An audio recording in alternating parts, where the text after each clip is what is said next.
understand that the OECD published its report on emerging privacy enhancing technologies on March 8th as part of its Going Digital project. And I understand, Christian, that you're one of its chief authors. Could you tell us a little bit about the aim of the report, maybe its motivation, and why you felt like now was the right time for it? Mm, mm. So maybe it's important to take a step back and actually to start by highlighting that privacy enhancing technologies are not a new topic, and certainly not a new topic for the OECD. Already in 20, we published a report which was called Inventory of Privacy Enhancing Technologies, which basically looked at the different types of privacy enhancing technologies at the time.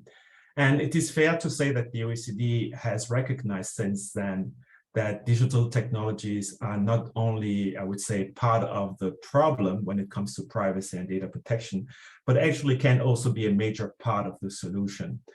And we acknowledge this throughout our work, and including in a more recent OECD report that was published for the G20 presidency of Saudi Arabia in 2020, where we basically highlighted pets. And since then, pets have been on the agenda of the G7 and the G20. So this is one of the reasons why we think that pets, how we like to call it, are worth obviously reflecting on and analyzing.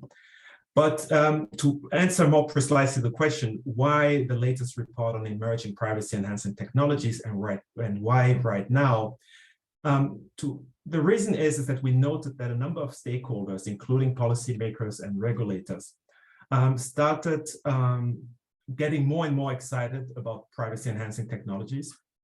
We also realized that there was a high need to clarify and explain what privacy enhancing technologies really are, what they are capable of doing, and also what they are not capable of. And so we saw a need to essentially demystify pets. That was the number one kind of motivation, you could say. At the same time, we wanted to bring privacy enhancing technologies to the attention of policymakers and regulators who were in many cases not aware about the current potential of privacy enhancing technologies. Now, if you ask me why there is such a lack of awareness and understanding about pets currently, I would answer that this is because of the high technical and also fast.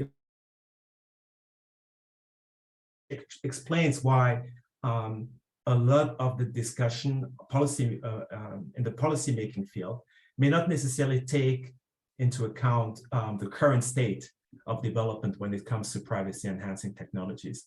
And this is a very important point to consider.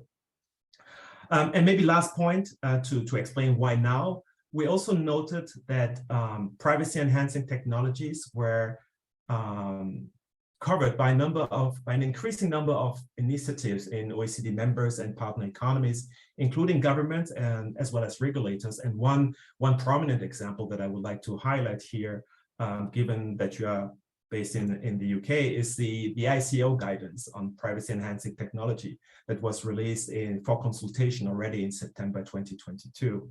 And this has been only one example. We noted quite a number of initiatives on pets, and we will certainly talk about that later.